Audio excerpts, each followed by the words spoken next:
Halo semuanya, welcome to my channel. Kali ini kita akan menceritakan cerita yang berjudul Madu Cantik yang Tak Tersentuh. Sebelum kita mulai, jangan lupa untuk di-subscribe, like, dan komen.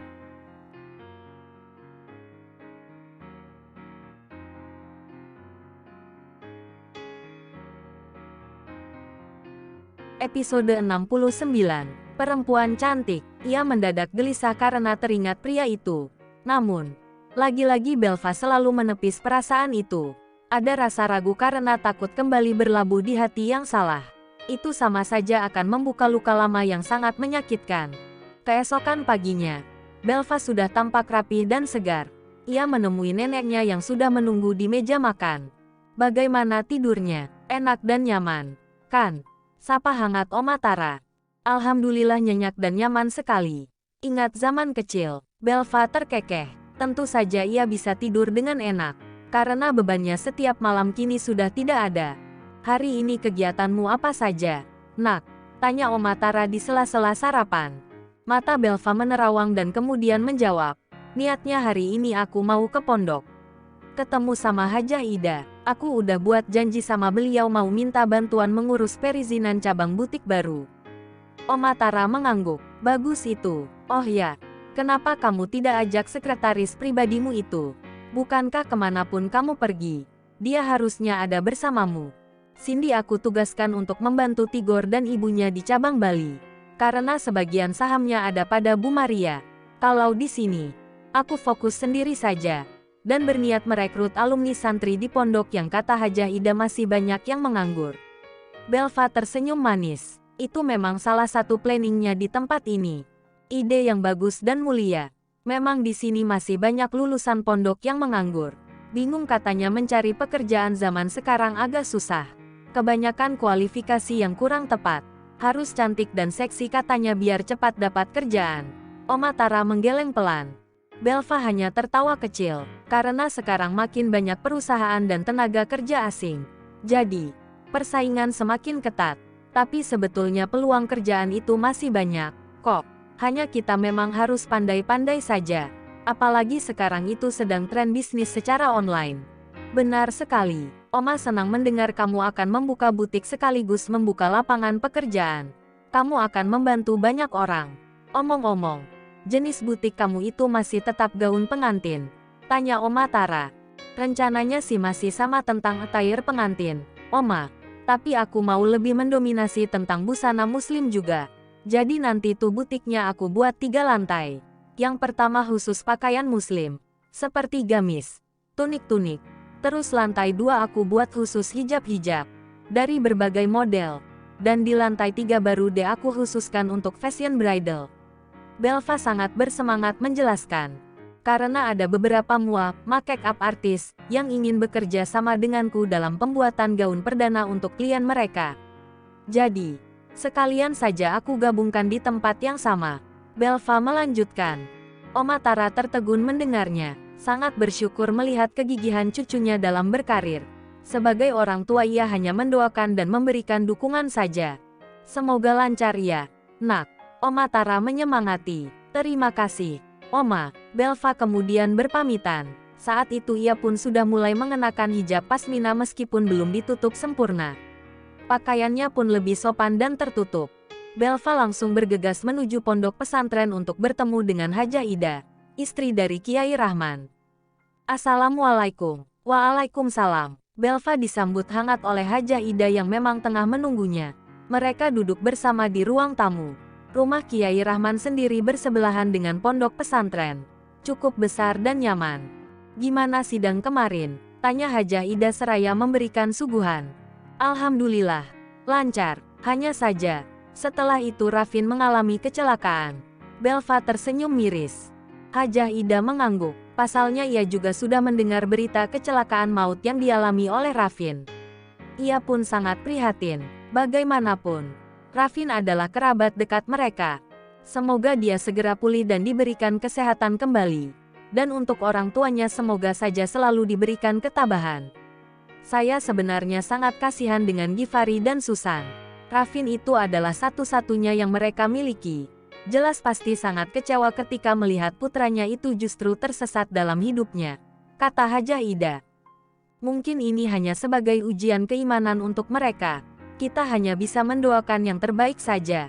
Belva menghela napas. Meskipun saat ini ia sudah menjadi mantan istri dari Raffin, tetapi tak pernah terbesit rasa benci atau dendam dalam hatinya. Ia sudah ikhlas saja menerima ketetapan takdir, menganggap itu sebagai sarana Tuhan mengujinya.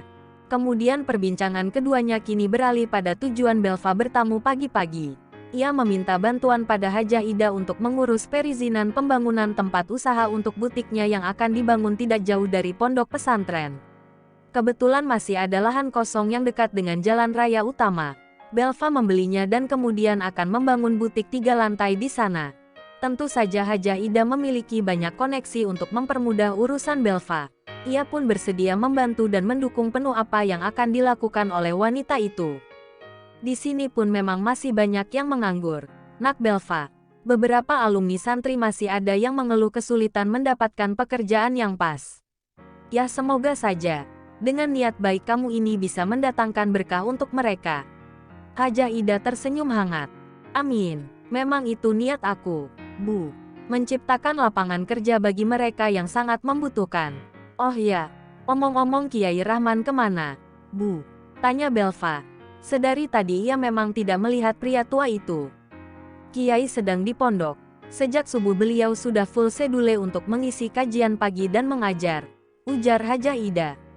Belva mengangguk paham. Sibuk sekali pastinya. Itu sebabnya beliau ingin mencari ustadz yang bisa menggantikan sebagian kegiatannya. Karena fisiknya sudah semakin lemah. Jadi kadang membuat saya was-was kalau beliau terlalu lelah mengajar. Hajah Ida tertawa kecil.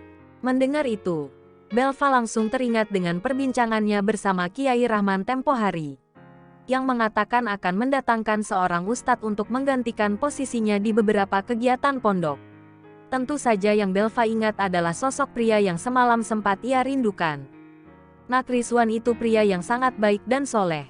Semoga saja dia bisa berkenan menerima tawaran Kiai. Karena Kiai itu sulit percaya dengan orang lain.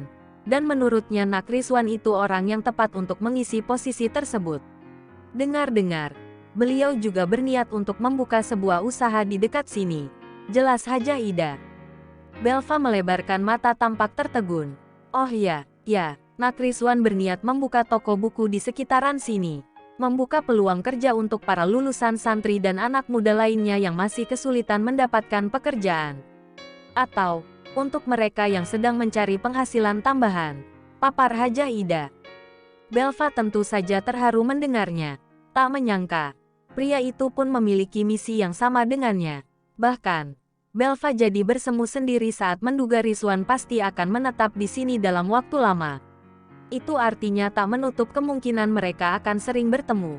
Ah, itu pasti sangat menyenangkan untuknya. Belva tersenyum sendiri, membuat Hajah Ida terheran. Nak Belva, Hajah Ida memanggil. Iya, Belva mengerjapkan mata, tersadar dari lamunannya. Kamu kenapa senyum-senyum sendiri? Wanita tua di hadapan Belva itu tampak keheranan. Oh, nggak apa-apa, Bu. Aku cuma udah gak sabar aja pengen cepat mengoperasionalkan butik aku nanti. Belva tersenyum gugup. Semoga lancar-lancar dan diberi kemudahan ya, ucap Hajah Ida. Amin. Iya, di rumah sebesar ini apa ibu hanya tinggal berdua dengan Kiai? Tanya Belva. Sedari tadi ia baru engah dengan hal itu. Rupa menanyakan sejak awal. Hajah Ida menyunggingkan senyuman dan berkata, betul, kami hanya berdua saja. Karena anak pertama kami sudah pindah rumah sejak menikah. Jadi dia hanya datang berkunjung sesekali saja dengan anak-anaknya. Sementara anak bungsu kami baru saja menyelesaikan studi pascasarjananya di Inggris. Harusnya sih hari ini dia pulang. Belva manggut-manggut, meski masih ada ikatan persaudaraan. Tetapi ia tidak terlalu tahu secara detail bagaimana sisi kehidupan keluarga Kiai Rahman. Yang ia ketahui hanyalah sepasang suami istri itu memiliki 2 anak perempuan. Yang pertama sudah menikah 15 tahun lalu, dan yang kedua masih muda sekitar usia 24 tahun. Tak lama kemudian, terdengar suara mobil terparkir di halaman rumah. Hajah Ida melebarkan senyuman dan menilik ke arah jendela. Benar saja. Tampaknya yang ditunggu sudah datang. Assalamualaikum. Seorang perempuan cantik dengan setelan hijab modisnya memasuki rumah lalu mendekap Hajah Ida penuh kerinduan. Waalaikumsalam. Alhamdulillah akhirnya kamu pulang dengan selamat, nak. Hajah Ida mendekap erat perempuan cantik itu. Belva menoleh dan ikut tersenyum haru melihatnya. Aku udah kangen banget sama Umi dan Abi. Kalian sehat dan baik-baik saja, kan? Tanya perempuan cantik itu. Alhamdulillah. Kami sehat dan baik. Ayo sini duduk, nih. Kebetulan Umi juga sedang kedatangan tamu. Hajah Ida mengajak duduk putrinya itu. Nak Belva. Ini loh yang tadi saya ceritakan itu. Ini Laila, putri bungsu kami. Nah, Laila. Ini Nak Belva, cucunya Oma Tara. Hajah Ida memperkenalkan keduanya. Belva dan Laila saling berkenalan kemudian beramah tamah. Laila sendiri baru saja selesai menempuh pendidikan pascasarjananya di Inggris. Jadi, ini yang namanya Mbak Belva seorang desainer ternama itu. Laila tersenyum menatap Belva. Seperti sudah familiar dengan wanita itu. Belva tertawa kecil dan hanya mengangguk pelan. Membenarkan bahwa ia berprofesi sebagai seorang desainer. Tetapi untuk sanjungan sebagai desainer ternama, Belva masih agak risih karena merasa karirnya masih belum sebesar itu. Ia memang tipikal wanita yang tak senang mengumbar kesuksesan dan sangat rendah hati. Kamu sendiri ambil studi bidang apa, Laila? Kini Belva yang bertanya. Mereka saat ini ditinggal oleh Hajah Ida dan berbincang santai di taman sebelah rumah. Alhamdulillah, aku baru menyelesaikan studi magister arsitektur. Nggak tahu kenapa, suka aja sama bidang itu.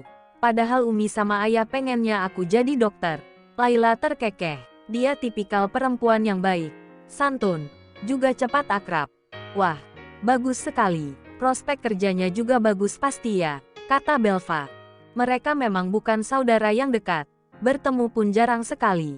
Dan saat ini baru mendapatkan kesempatan untuk berbincang bersama.